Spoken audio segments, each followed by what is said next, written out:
की पूंछ की हिलती गति में भी झलकती थी। ओहो, इतने बड़े महाराज इस धूप में अकेले क्या कर रहे हैं? रेत तप रही है और अब जल रहे हैं। मैं पानी ढूंढ रहा हूँ।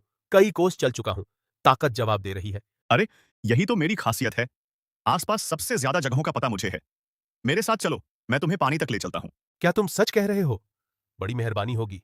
क्या मैं और झूठ बोलता हूँ? क्या तुम्हें मुझ पर इतना भी भरोसा नहीं है? चलो चलो। ऊंट ने राहत की सांस ली। वह सियाल के पीछे चल पड़ा। कुछ दूर जाकर वे एक छोटे से सरोवर के पास पहुंचे। पानी साफ था और किनारे कुछ पेड़ों की छाया। धन्यवाद सियाल भाई, आज तुमने मेरी बड़ी मदद की है। मैं आपका आभारी रहूंगा। दोस्त, धन्यवाद नहीं, दोस्ती निभाओ। तुम बड़े, मैं छोटा, मिलकर रहेंगे। सियाल मुस्कुराया, लेकिन उसकी आंखों में एक चुप्पी सी चालाकी चमकी। तभी एक कौवा उड़ता हुआ आया और बोला, काऊ काऊ, सियाल, नया साथी मिल गया क्या? चुप रे कागा, तू तो हर बात उड़ाकर ले जाता है। तभी झाड़ियों से एक छोटा खरगोश भी बाहर आया और बोला, वाह, आज तो सियाल की बहार है। बड़ा साथी मिला है जो इसे कंधे पर बिठाकर भी ले जा सकता है। मुझे मदद चाहिए थी। अच्छा लगा कि तुम साथ आ गए। खरगोश ने सियाल को आंख मारते हुए कहा। लगता है आज कोई नई चाल चलने वाला है। जैसे ही रात होने लगी, सियाल ऊंट के पास आया। दोस्त, आज चलो एक खेत में। वहां मीठे तरबूज लगे हैं। तुम बिना झुके उन्हें तोड़ दोगे।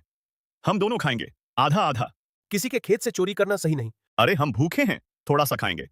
आधा मेरा, आधा तुम्हारा। हम दोनों की भूख भी मिट जाएगी और किसान का क्या ही बिगड़ जाएगा। तभी खरगोश बोला, सावधान रहना, मुझे इसमें कुछ गड़बड़ लग रही है। काऊ, सावधान ऊंट, ये भैया आधा खाना कभी नहीं बांटते। तुम दोनों चुप। चल ऊंट, तेरे और मेरे पेट की बात है। भोला ऊंट मान गया। खेत पहुंचकर ऊंट ने तरबूज तोड़कर नीचे गिराने शुरू किए और सियाल मस्त होकर खाता रहा। ऊंट ने पूछा, कितना खाया? मेरा हिस्सा कहाँ है? अरे, गिनती छोड़ो, तुमने पानी पी लिया था ना, वो तुम्हारा हिस्सा समझो। ये धोखा है सियाल। तभी किसान की आवाज आई, कौन है वहां? कागा ने उड़कर चेतावनी दी। काऊ काऊ, भागो। सियाल तुरंत झाड़ियों में घुस गया। ऊंट का बड़ा शरीर छिप नहीं सका। किसान ने उसे लाठी मारी और सियाल दूर बैठकर मुस्कुराता रहा। कुछ दिनों बाद ऊंट ठीक हो रहा था। तभी अचानक एक कोटर से एक आवाज आई। चक चक, क्या झगड़ा हो रहा है यहाँ बच्चों? सबने देखा, एक तोता जिसकी आंखें उम्र के साथ धुंधली हो चुकी थीं, समुद्री हवा जैसा शांत स्वभाव लिए बैठा था। सियाल, तू फिर किसी को मुसीबत में डाल आया? अरे तोते, तुम तो हमेशा उलाहना देते रहते हो। काऊ, सच बोल रहा हूँ तोते जी। सियाल ने ऊंट को धोखा दिया। शायद मैंने विश्वास ज्यादा कर लिया। विश्वास रेत जैसा है ऊंट बालक, गलत साथी मिल जाए तो हाथ से फिसल जाता है। सियाल ने हंसी उड़ाते हुए। बूढ़े हो गए हो और तुम खुद को विद्वान समझते हो। तोते ने आंखें बंद कर लीं पर कुछ न कहा। अगले दिन सियाल फिर आया। दोस्त, ऊंट एक जगह है, नदी। वहां पानी भी है, फल भी। चलो वहां चलते हैं। काऊ, मुझे शक है इस पर। ऊंट भैया, इस बार सोच कर जाना। लेकिन उस खेत के बाद सियाल मेरे पास ही तो रुका। शायद बदल रहा हो। बदलना कठिन नहीं सियाल, पर आदतें पुरानी हो जाएं तो निभाना मुश्किल होता है। फिर भी ऊंट चल पड़ा। नदी तक पहुंचकर सबने पानी पिया, फल खाए। हवा ठंडी थी। सियाल अकेले जाकर सबसे ज्यादा फल खा आया। कागा ने देखा और बोला, काऊ, ये पूरे फल खा गया है। ऊंट भैया, मैंने पहले ही बताया था हिस्सा बांटना नहीं आता। मैं मेहनत करके फल लाया हूँ, तुम लोग बोलते बहुत हो। तब चालाक सियाल के मन में एक युक्ति आई। चलो ऊंट, नदी के उस पार चलें। वहां गांव है, ढेर सारा खाना मिलेगा।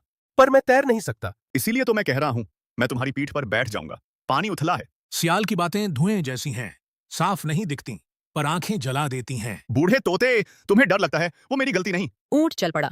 पानी गहरा निकला। ऊंट लड़खड़ाया। सियाल उसकी पीठ पर चढ़ चुका था। कागा और खरगोश किनारे से चिल्लाए। सावधान। ऊंट भाई, वापस आओ। नदी के बीच पहुंचकर सियाल बोला, ऊंट, क्या मैं एक गीत गाऊं? अभी यहाँ? पागल हो क्या? अगर तुम गाओगे तो मैं डगमगा जाऊंगा। मैं क्या करूं? फल खाकर मेरा मन खुश हो गया है। और वह जोर जोर से किकियाने लगा। गांव वाले जाग गए। शोर बढ़ गया। सियाल चुप, लोग पकड़ लेंगे। मेरी आदत है गाने की, जैसे तुम्हारी आदत है सहने की। किनारे पहुंचकर सियाल झाड़ियों में छिप गया और ऊंट को फिर लोगों ने दौड़ाया। अगली सुबह सब मित्र ऊंट के पास पहुंचे। तुम ठीक हो?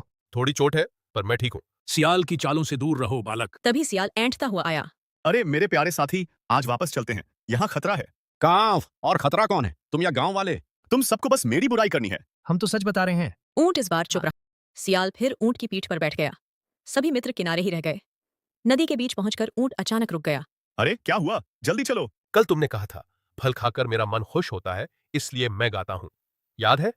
तो आज मैंने भी पानी पिया और पानी पीकर मेरा मन भी खुश होता है, इसलिए अब मेरी बारी है गौर करने की। सियाल की आंखें फैल गईं।